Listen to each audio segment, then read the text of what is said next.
Hey guys, welcome back to another episode of Just Fixing Garage. I'm Justin, and today we're working on a 2007 Mitsubishi Endeavor. We're going to be troubleshooting and fixing a P0137. That is an O2 sensor, I think low voltage, on bank 1, sensor 2. We'll show you where it's at, we'll show you the replacement, as well as the new part number that we're putting on. And it should be a nice, quick 10-minute job. We're lucky that the location of it is very easy to get to.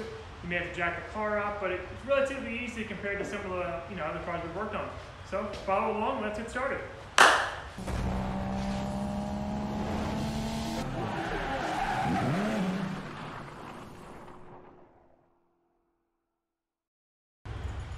All right guys, so here we are. We can see the tail end of the bank 1 sensor 2 O2 sensor. Just a quick breakdown and understanding of bank 1 versus bank 2. So on a car like a 6-cylinder where it's a V6 or a V8, you have two manifolds coming off the car. Bank 1 will be the manifold side that has cylinder 1 on it, which in this case is the back of the motor or the firewall side. And then bank 2 will be the side that has cylinder 2 on it, which in this case is the front of the motor. So we're actually looking at the back of the motor right now with the exhaust coming off by the firewall. And then for sensor 1 or sensor 2, sensor 1 is upstream. That is the first O2 sensor on the pipe, which is before the catalytic converter. And then you will have sensor 2, which is the second sensor, which will be downstream, which in this case is this plug here, or this O2 sensor here. So we are going to get started by breaking that loose, and then we're going to trace the wire up and get it unplugged and replaced. So follow along and we'll keep taping.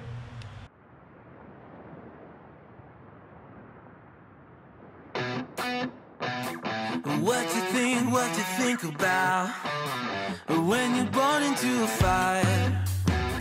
Let them burn it out. Sell them to the richest buyer. They wanna let the world decay. They tell us lies and fade away. Alright guys, sorry about that. My device was dying here. But essentially, we were having problems with our regular O2 sensor tool, so we ended up just snipping the wire off, taking, what size is this? Taking a 7/8 socket, putting it over the end, and using a breaker bar to get that O2 sensor out. See if I can get it going. Yeah, so you can see where it went. So with a breaker bar on it, we were able to get that out pretty easily. Threads are good. We'll compare the new part to the old part, make sure they look the same.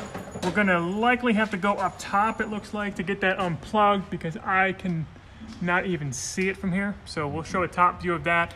What we'll first do is we'll drop the new plug in, or the new O2 sensor in, and just toss it up there so we can hopefully just unplug the old one and the new one in one shot. So we'll keep going.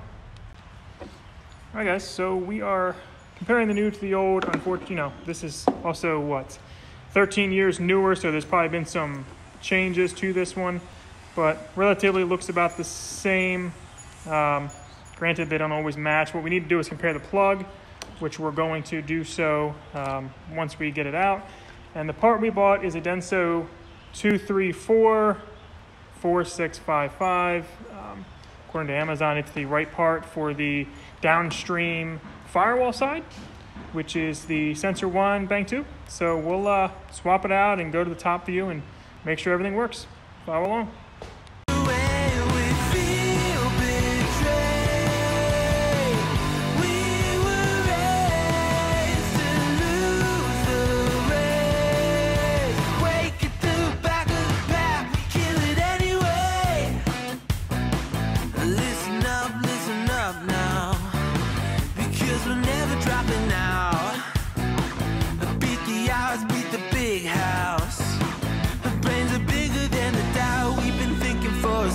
Never let the truth fade away.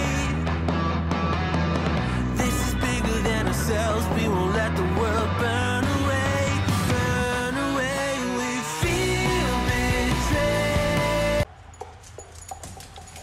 Better just stop the video and start over. So I don't know how well you can see up there. Let's see if I can get my fancy pants light to show us a little better.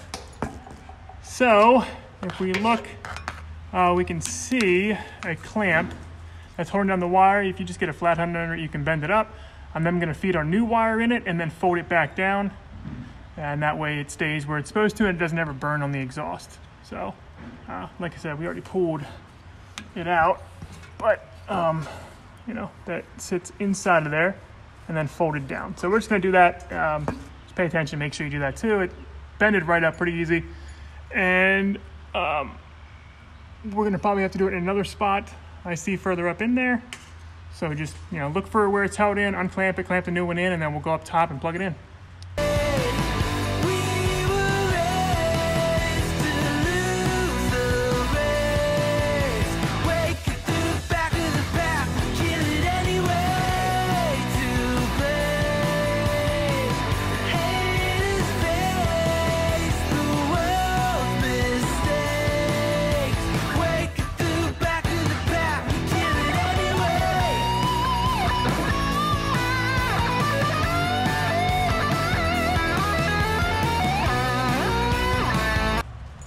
All right, so we've got our new one in. If you follow the wire, there's two clamps that hold it in. One on the back of the motor. Sorry, this is not giving me the light I want. And then one pretty much right on the heat shield. Take those off, feed the wire up, and then we'll go up top and swap them out. All right, guys, so from the top, it's obviously very easy to get to. We have kept our old wire attached, followed it through. It actually attaches right here. So this is the plug for the old one. So we're going to be able to pull this off, plug the new one in. Looks like everything's going to reach fine. So yeah, much easier to get to. I'm surprised where it was located.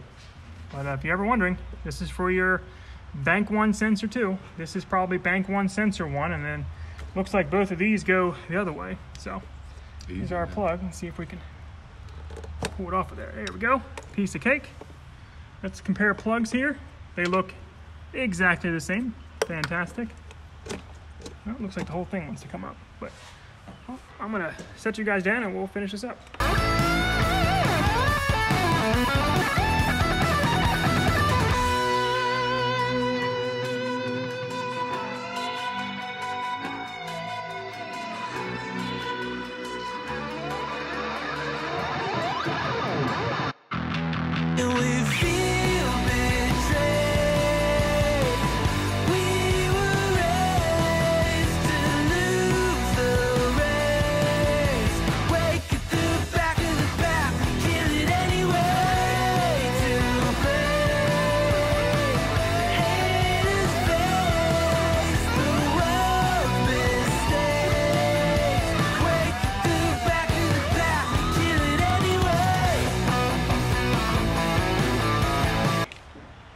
Not our most beautiful work. We really had to fight with it to get it out because there's so much like rust built up on it. But we got pliers, pulled the piece off. There's two clips that this wire is supposed to attach to up top, but given that they are gone and broken, we might throw a zip tie on it, but it's already out of the way of the manifold. There's nothing for it to melt on.